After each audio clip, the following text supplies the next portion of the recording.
When Alex packed the last box into the back of his truck, he thought he was leaving chaos behind. The traffic, the endless noise, the smell of car exhaust and takeout grease. All of it. He was moving somewhere peaceful. Somewhere he could wake up to birds instead of horns. Somewhere he could step outside and actually hear the wind moving through the trees. The new place seemed perfect on paper. A stretch of rural land surrounded by tall pines, a dirt road that wound between small creeks, and only a handful of neighbors, each sitting comfortably on their own 3-acre plots. It wasn't quite a dream home yet, but it was the beginning of one. The day the moving truck left, Alex stood on his porch and listened. The silence was almost unbelievable. A few frogs croaked from somewhere far off. The wind brushed against the long grass. He smiled. For the first time in years, he felt like he could breathe again. He had no idea that the peace wouldn't last long. To his left was an older retired couple who waved the moment they saw him arrive. They brought cookies that first afternoon, the kind still warm from the oven. He thanked them and promised to stop by once he was unpacked. To the right was something entirely different. That property was half the size of his, but crowded with things. A rusted pickup, a shed patched with metal sheets, and a trampoline that looked like it had seen a few too many summers. From a distance, he could see kids darting around on dirt bikes, their engines coughing little bursts of sound into the air. Alex didn't mind. They were kids, and kids made noise. He just figured they'd keep to their side. When the builder first started on his house months earlier, the crew had mentioned those same kids wandering onto the site. They had used the open lot as their own playground, cutting little tracks through the soil, even after construction began. The builder had to speak to the father more than once about it. According to the crew, one day they showed up and found the frame of the house covered in toilet paper and scattered garbage. A childish prank, sure, but it cost them nearly a full day of cleanup. Back then, Alex assumed it was just rumor. Neighbors talk. Stories grow. But standing in his driveway now, he wondered. Still, he decided to give them the benefit of the doubt. Everyone deserved a fresh start. A few days after moving in, Alex spotted the father mowing his lawn. He grabbed the chance to introduce himself, maybe break the ice before any awkwardness took root. He waved as he walked across the grass. The sound of the mower swallowed his words, so he tried again, a little louder this time. "Hey there, just moved in next door. Thought I'd say hi." The man, stocky build, maybe late 40s, glanced up for half a second, expression flat. Then, without even slowing down, he turned the mower in the opposite direction. The roar of the blades filled the space where a greeting should have been. Alex stood there for a moment, half smiling, waiting for some kind of acknowledgement that never came. He gave a small, awkward nod and walked back home. Well, that was that. He told himself not to take it personally. Maybe the guy just didn't hear him. Maybe he was shy. Maybe he had headphones on. There was always an explanation. A week later, on a crisp morning that smelled faintly of wet earth and pine, Alex woke up to a sound he couldn't quite place. It was deep, rhythmic, like thunder, but too even. He blinked at the clock. 7:30 a.m. The noise grew louder, rattling his window panes. At first, he thought someone was pounding on his front door. The sound came in hard, repetitive bursts, like a fist slamming wood. He rolled out of bed, threw on a shirt, and hurried downstairs. By the time he opened the door, the pounding had changed. It wasn't knocking. It was bass, the kind that hits your chest before your ears catch up. From across the tree line, a song blared, an endless loop of thudding beats. It wasn't even clear what the lyrics were, just a steady, heavy rhythm that felt like it was crawling through the ground itself. He stepped onto his porch, trying to find the source. It didn't take long. There, across the property line, the neighbor's garage door stood open.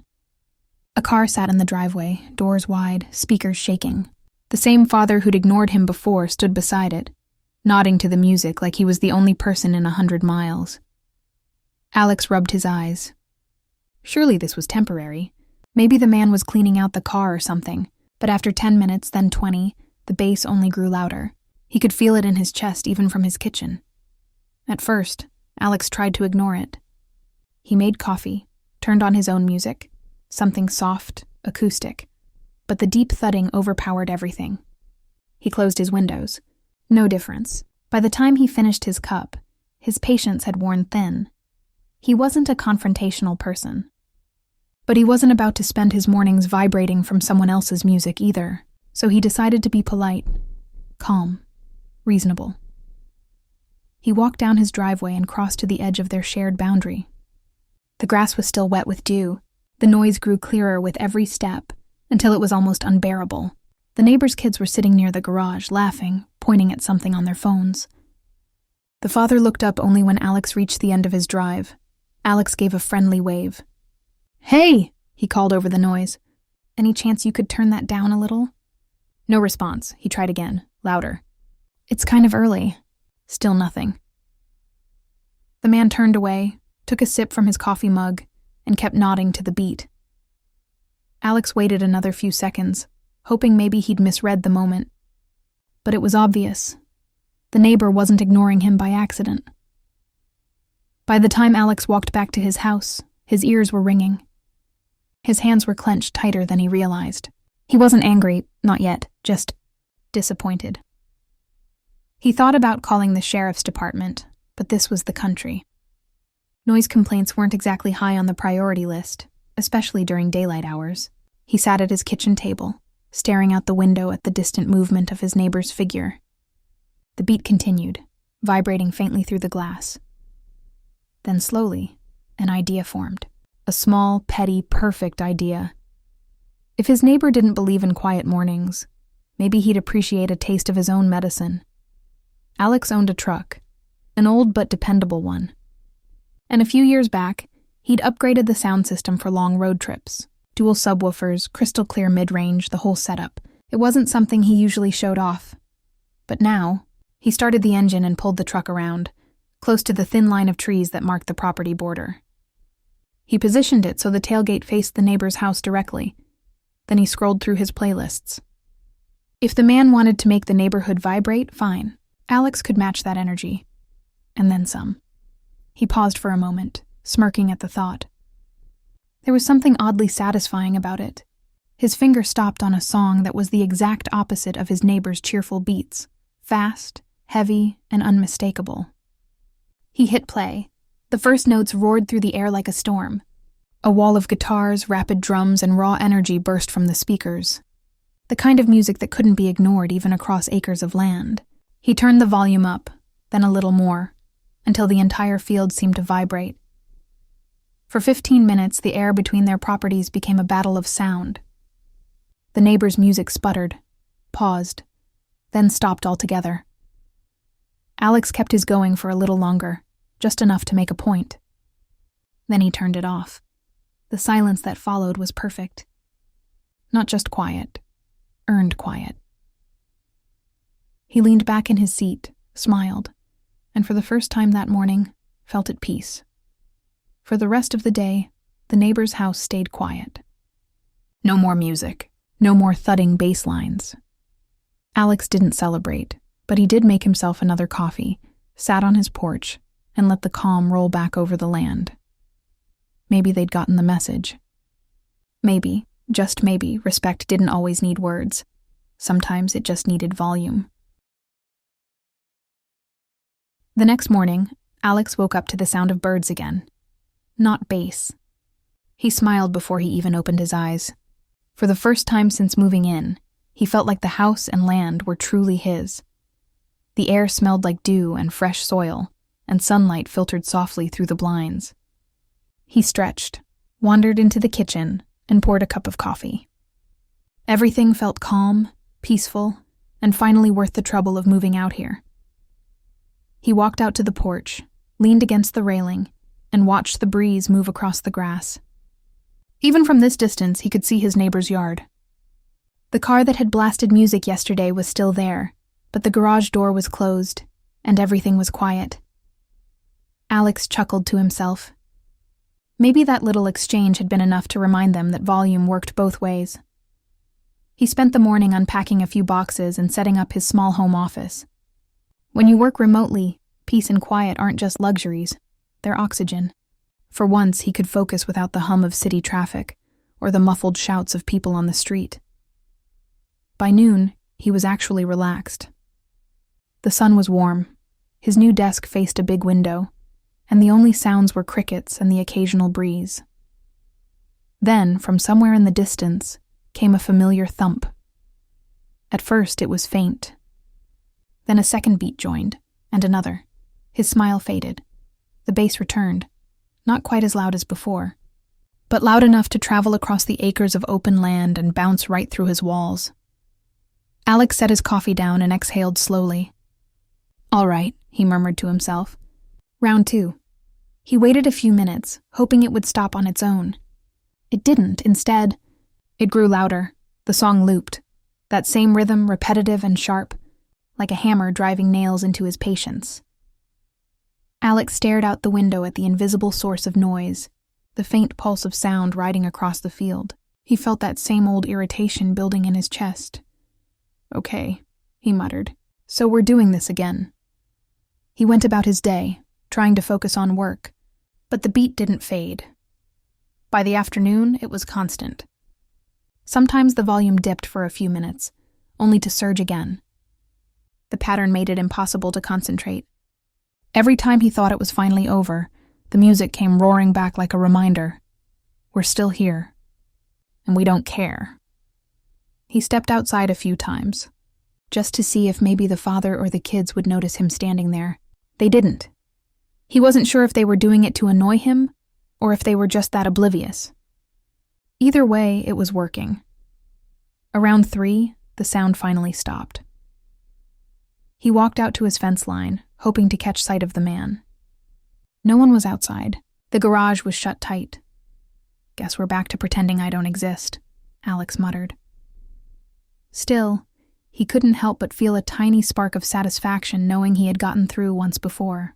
He could do it again, but this time, he wanted to be smarter. That evening, he sat on his porch with a notepad. The air was still, filled with the distant chirp of frogs. He stared at the blank page and started jotting ideas. He didn't want to fight. He wasn't going to call the police or start shouting matches. That kind of drama just spread like wildfire. No, he wanted something cleaner, quieter, and slightly clever. Maybe he could make noise when they least expected it. Maybe he could find a way to annoy them without ever saying a word. The plan didn't come together all at once, but little pieces started to form. He thought about how much they seemed to love their music. Maybe he could use that against them. The next morning was calm again, but Alex knew better than to believe it would stay that way. He decided to run into town for some errands, groceries, a few home supplies, and maybe a better set of speakers for his outdoor deck. If the war was going to continue, he might as well be equipped. The town was small, the kind where the grocery store also doubled as a post office and hardware shop. The cashier, a woman in her 60s with a voice that could carry through any room, smiled when she saw him. "You're the new one who bought the old Jenkins place, right?" "That's me," Alex said, returning the smile. "Beautiful spot you've got there," she said. "Quiet most days," he laughed. "Most days, yeah." She leaned on the counter, lowering her voice. "Don't tell me the Morales family's been giving you trouble already." Alex blinked. "You know them?" "Oh, everyone does," she said, chuckling. "Good folks mostly, but that man loves his music. Whole town can tell when it's Saturday. He used to get complaints from the last owners, too. Cops came once, but it didn't change much." "Figures," Alex muttered. "Best way to handle it?" she said, scanning his items. "Ignore him till he gets bored. Or make him realize he's not the only one with speakers." Alex grinned. "I think I can manage that." That afternoon, he set up his new outdoor system. Small, sleek, and pointed directly toward the property line. He tested it with a few songs. Nothing crazy. Just enough to check the range. It wasn't as powerful as the truck setup, but it was clean and crisp. He didn't plan to use it right away. Patience was part of the fun. The next few days passed quietly. The weather turned warm, and the evenings were filled with fireflies. He started to think maybe, just maybe, the noise war had ended. Then, on Friday morning, it started again, louder than ever. Alex was in a video call when the bass hit. His coworker winced through the screen. Is that thunder?" Alex sighed. I wish. He muted himself and rubbed his temples. This time the music didn't stop for hours. It played through lunch, through his afternoon meeting, and into the early evening. It was as if the neighbor had decided to make this their personal concert. By the time the sun started to set, Alex was done being polite. He waited until the air cooled, until the frogs began their nightly chorus. The neighbor's music finally stopped just after sunset, probably because dinner or bedtime had arrived. Perfect. Alex went outside, turned on his new speakers, and played the most unexpected thing he could think of. Soft, old-fashioned classical music. Violins, slow and steady, he kept the volume just high enough to carry across the field. Not obnoxious, but impossible to ignore. 10 minutes later, the bass started up again. A challenge. Alex smiled. Game on. He turned the volume up slightly, the delicate strings blending with the heavy beat from next door. The contrast was ridiculous. Elegant symphony versus blasting party track. He didn't plan to go full volume this time. The goal wasn't to outblast them. It was to outlast them. He let the music play for an hour, calm and steady, until their bass finally sputtered out. Silence returned. He turned off the speakers, stretched, and went inside with a grin. The next morning, he found a small surprise. Someone, probably one of the neighbor's kids, had left a paper cup crushed in his driveway. Nothing major, but it felt like a message. He chuckled and tossed it in the trash. So that's how it's going to be. If they wanted petty, they'd picked the right opponent. Over the next week, the exchanges continued. Sometimes Alex would hear their music at random hours. Sometimes they'd hear his classical symphonies drifting gently across the property line. It became an unspoken duel, both sides pretending they weren't aware of the other.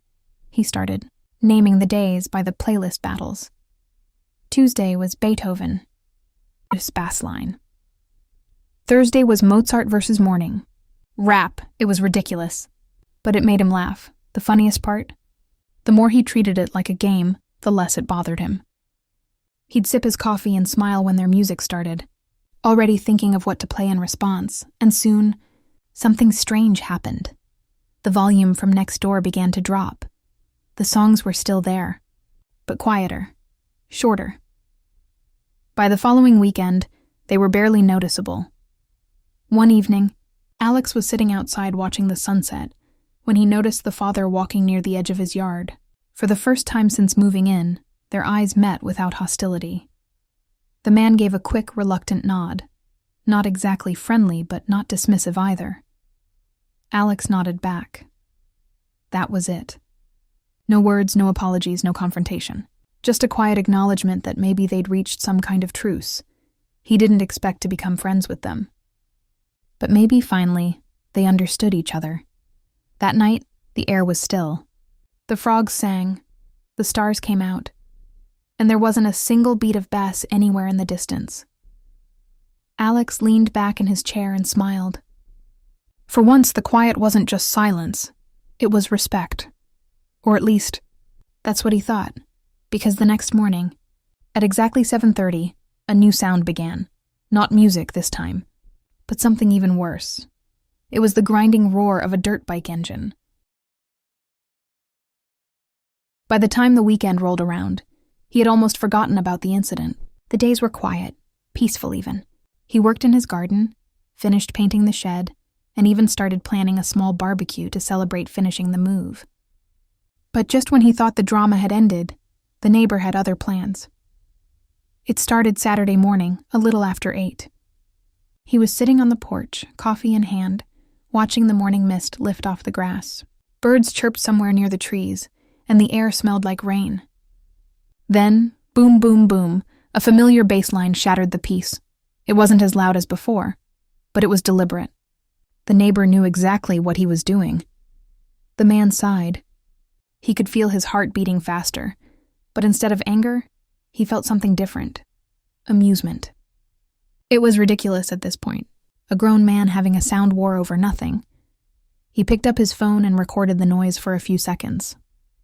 Then, instead of storming over, he walked back inside. He'd learned that responding too fast just fed the fire. He decided to wait. That afternoon, he met his other neighbor, a friendly woman named Mrs. Talbot, while collecting his mail. She was in her 60s, cheerful and talkative, the kind of person who baked pies for newcomers. She greeted him with a smile. "Settling in all right?" she asked. "For the most part, yes," he said, chuckling, "except for the guy next door and his concerts." Her expression changed instantly. "Ah, the Ortegas," she said, shaking her head. "You're not the first to have trouble. They had issues with the last owner, too. Loud parties, fireworks, you name it. You'll get used to it. Or they'll get bored." He thanked her and went home, relieved to know he wasn't the only one. That night he had an idea, a more creative kind of revenge. The next morning he woke up early, really early, 5 a.m. The swampy air was cool, and the sun was just a faint orange smear over the trees. He quietly loaded a few things into his truck, a leaf blower, a couple of buckets, and a Bluetooth speaker. He parked close to the property line and began to leaf blow the area near the fence. Nothing illegal, just loud. He played a cheerful playlist of children's songs while he worked. The Wheels on the Bus, Baby Shark, Old MacDonald. Within 10 minutes, he saw curtains move next door. Someone peeked out, probably confused or annoyed. He grinned and waved like it was a perfectly normal morning chore. For the next hour, he alternated between blowing leaves and watering the grass, each time humming loudly to the kids' tunes. By the time he was done, he'd made his point without saying a word. The neighbor stayed quiet the rest of that day. But the peace was fragile. That evening, as he grilled some burgers, the music started again, but lower this time, just loud enough to be irritating. He laughed out loud. "All right, round 3, he muttered. He grabbed his phone, queued up a playlist titled Annoying Songs for Annoying People, and started with Cotton Eye Joe. The two soundtracks battled for a few minutes. Spanish rap on one side, country dance on the other, until hilariously, both stopped at almost the same time. Silence, he grinned. Maybe they had reached some kind of unspoken truce. Days turned into weeks. He barely saw the neighbors anymore, except for the occasional glare from the father when they both took out the trash. He didn't bother to wave anymore. Politeness had its limits. Still, the air between them felt calmer. The music wars had died down, replaced by occasional passive-aggressive gestures, like the neighbors' kids revving their dirt bikes near the property line, or his own sprinklers accidentally spraying a few feet past the boundary. But then came the letter. One afternoon, while sorting through his mail, he found a folded note tucked into his mailbox. No envelope, just a crumpled piece of paper. It read, "Maybe you should move back to the city if you can't handle country life. No signature." He sighed. It wasn't threatening, but it was petty. It confirmed what he already knew. The neighbor still held a grudge.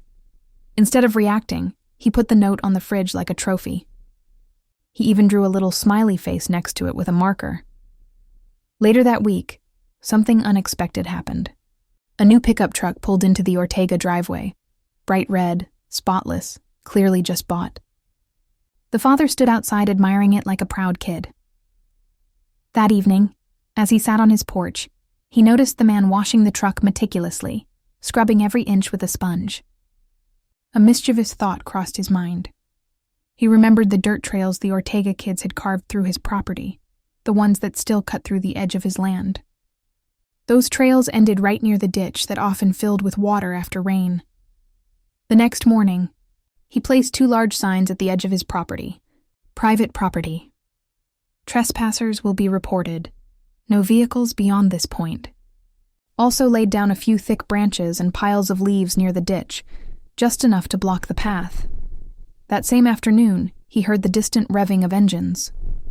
The kids were riding again, and when they reached his side, they stopped short at the new barrier. One of them tried to nudge his bike over it, but the mud beneath gave way, splattering everywhere. From his porch, he watched as the boys shouted in frustration and turned back. Moments later, he heard the father yelling from the other yard. He smiled, sipping his drink. He wasn't cruel. He was just done being pushed around. That night, he slept soundly. No loud music. No bass lines shaking the windows. Just crickets and the faint hum of frogs in the swamp. but deep down, he had a feeling this wasn't over. People like that didn't back down easily. There was always one last move left to play. He just didn't know it yet. The morning after the muddy dirt bike incident felt unusually peaceful. The sun was warm but soft, the air still, and the frogs' croaks from the night before had faded into silence. It was one of those rare mornings when the world felt balanced. He sat on his porch, sipping coffee, thinking maybe, just maybe, the neighborly war had ended. But at around noon, that illusion shattered. A familiar boom, boom, boom rolled across the fields, louder than it had been in weeks. The windows in his kitchen trembled slightly from the vibration. He froze mid-step, coffee mug in hand, and then just laughed. It was happening again. He walked to the fence, hands in his pockets, and looked toward the Ortega property. The father was outside, leaning against his new red truck with a smug look on his face, clearly waiting for a reaction. But this time, he wasn't going to react in anger. Oh no, he had something better. Over the next few days, he started gathering materials for what would become his masterpiece of petty revenge. It wasn't cruel, just clever, and completely legal. First, he bought 2 large outdoor speakers from a yard sale. Then he went online and downloaded hours of forest ambience: crickets, frogs, owls, wind in trees, gentle rainfall. Peaceful stuff, but with one small twist. He mixed in faint, almost inaudible whispers, strange echoes, and random, low-pitched hums.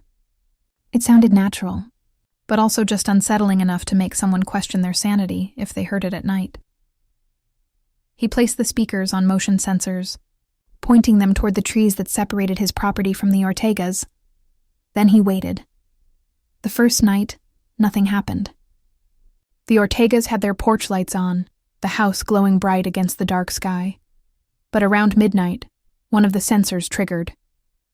The eerie sound mix began, frogs croaking, wind blowing, faint rustles, and somewhere deep in the mix, a soft, ghostly whisper that seemed to drift in and out.